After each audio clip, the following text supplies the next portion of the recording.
Today, we are presented with the text that talks about the healing of the epileptic. In the true sense of the word, at the end of the reading, we discover that the boy was truly one possessed by demon, like a demoniac. But the understanding of the father was that he had epilepsy. In some texts, we are told the father said he was a lunatic. Whatever the case may have been, what institution the boy was in required a very special attention. This text for me is one that carries so much lessons, particularly when we see how the entire episode took place, the persons that are involved. Ordinarily, in our society, we know when children have problems, we know how mothers care so much for them. This is a big lesson to the fathers, to men. It's a man who brought this young man to Jesus, who knelt before him, begging and empathizing.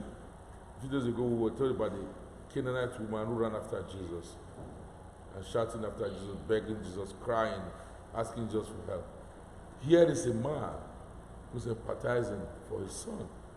He knelt before Jesus, saying, "Have mercy on my son, for he's an epileptic, and he suffers terribly."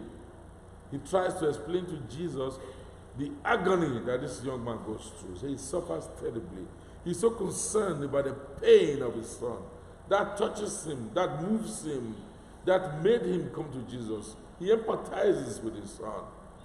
He feels it so badly that his son suffers. He says he suffers terribly. And he says, he went ahead to describe the son's situation. He says, he often falls into the fire, he often falls into water. And then, of course, he had tried before. He went to his disciples, said, "I brought him to the disciples, but they could not heal him." So that's why we find that disciples had been with Jesus, they could not take care of this situation. But Jesus immediately requested that the boy be brought before him, and then he cast out the demon in him, and he became well instantly. We are told the boy was cured instantly. Now, this man, the father, was so concerned, interested in his son's matter, that he was ready to go to any length to see how his son can be cured. A great lesson that we have to go to those who can help us out of our problems. There is no need to take your problem to someone who cannot help you. You know, some persons, rather than help, worsen your problems. Someone is sick, you don't take the person to the hospital, you begin to seek help where there is no help, and they worsen your situation. Some persons come, like I mentioned, worsen your situation. When they see, there's some persons, be very careful the kind of persons you call into your matter. Be very careful. Someone is sick, you call someone into the matter and say, "My child is sick, baby has fever." The person tells you it's corona. Then your faith is gone. Then you have so much battle to fight. It happens these days. Talk to people who aid you, people who strengthen your faith, because all you have to do with faith. People who can assist you, who can give you the help you need, who can encourage you. Even if it's corona, someone will put it in a language that is mild. If someone keeps saying corona, corona, corona in every case, run from the person.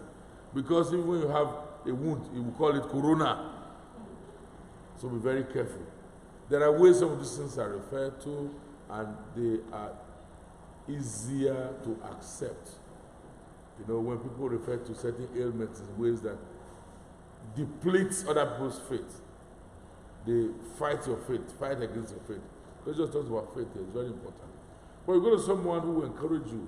Even if you have corona, a person tells you, "Okay, well, it could be COVID, but you know, it's not a death sentence." When they present to you, then you even accept it. You say, "Okay, let's go." Then you go to the next stage of test. But when you just go to somebody because you say, you have coronavirus, that's scary, and the person, you just run away. Try to strengthen somebody's faith and give the necessary assistance and advice that will enable the person to move on to the next level. There's no need even trying those who cannot help us. Just move straight to Jesus. Why do you go to other bus stops when you know you can go to Jesus? When you know you can ask Jesus, you can pray and ask Him to assist you and pray for the gift of faith. Why do you go to trust human beings? Many people trust human beings. They go to this, that's what happens. They go to this prophet, they come back. They go to that prophet, they come back. They go to that pastor, they come back. They go to Juju, they come back. They go to native, they come. They go everywhere. That's how they try. Why don't you go straight to Jesus? Go straight to Jesus. He's the author and He's the finisher of our faith. There's nothing He cannot do. He says there's nothing that's impossible with Him. Go to Him straight.